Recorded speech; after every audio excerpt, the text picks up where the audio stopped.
नमस्कार, इंक खबर देख रहे हैं आप और मैं हूं आपके साथ विकास मलिक। आज हम चर्चा करेंगे हरियाणा में बीजेपी की। बीजेपी ने हैट्रिक इन विधानसभा चुनाव में मारी है।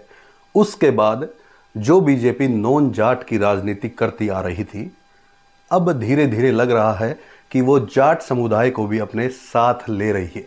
इसका कारण, सबसे जो पहला कारण है वो मैं बता देता हूँ। सरकार बने अभी 2 महीने भी नहीं हुए हैं और नायब सैनी जाट समुदाय के दूसरे कार्यक्रम में 25 तारीख को हिसार आने वाले हैं। छाजूराम की जयंती है और जाट कॉलेज जो हिसार में है वहाँ उनका जयंती कार्यक्रम समारोह है। उनकी जो 159वीं जयंती है उस कार्यक्रम में नायब सैनी को बुलाया गया है और नायब सैनी आ भी रहे हैं।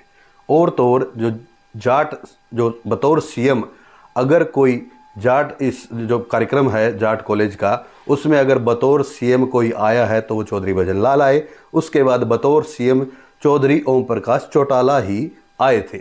उसके बाद 21 साल हो गए हैं इस कार्यक्रम में बतौर सीएम कोई नहीं पहुंचा था। लेकिन लगता है कि धीरे धीरे अब बीजेपी अपनी राजनीति को धीरे धीरे शिफ्ट कर रही है, क्योंकि उन्हें लग रहा है कि अब नॉन जाट तो साथ थे ही, और अब जाट समुदाय को अगर साथ लेकर इन अगले 5 सालों में चला जाए तो क्यों नहीं एक तरफा अभी जो 50% पे बीजेपी खड़ी है, 50% सीटें से थोड़ा सा फालतू खड़ी है, क्यों ना वो 70 से 80% की ओर बढ़ा जाए। जिस तरीके से आज महाराष्ट्र में चुनाव के नतीजे आ रहे हैं और आप देख रहे हैं कि वहाँ एक ऐसा सोशल इंजीनियरिंग की है कि बीजेपी 288 में से जो बीजेपी गठबंधन है वो 220 के आसपास सीटें जीत रहा है, यानी कि 2/3 से भी ज़्यादा।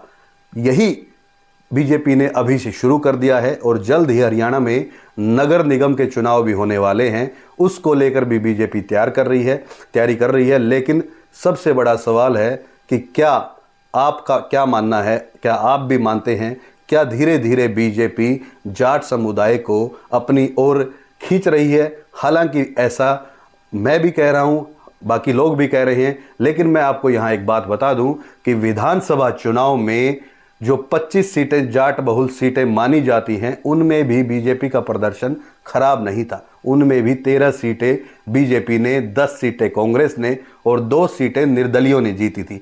तो ऐसा नहीं कह सकते कि जाट साथ नहीं है, लेकिन ये जरूर कह सकते हैं कि पूरा का पूरा जाट समुदाय जो है वो बीजेपी के साथ नहीं खड़ा है। लेकिन अब जिस तरीके से नायब सैनी पहले गुरुग्राम में गए थे, जाट कल्याण सभा थी उसमें गए थे, वहाँ उन्होंने 31 लाख रुपए खुद के निजी कोष से जाट संस्था को दिए थे। अब 25 तारीख को हिसार आ रहे हैं तो धीरे धीरे लग रहा है कि नायब सैनी जो है वो सबको साथ लेकर चलना चाह रही हैं और सबको साथ लेकर चलने में उन्हें लग रहा है कि जो आने वाला आगे जो 2029 में चुनाव है, उससे पहले लोकसभा का चुनाव है, उसमें कहीं ना कहीं बीजेपी सभी समुदाय को साथ लेकर चलना चाह रही। इसमें आपकी क्या राय है?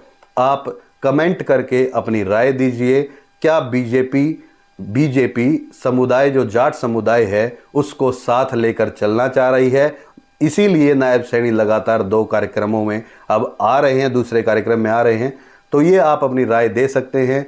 आपको हमारी ये खबर कैसी लगी इसका आप कमेंट करें, लाइक करें, फॉलो करें। धन्यवाद।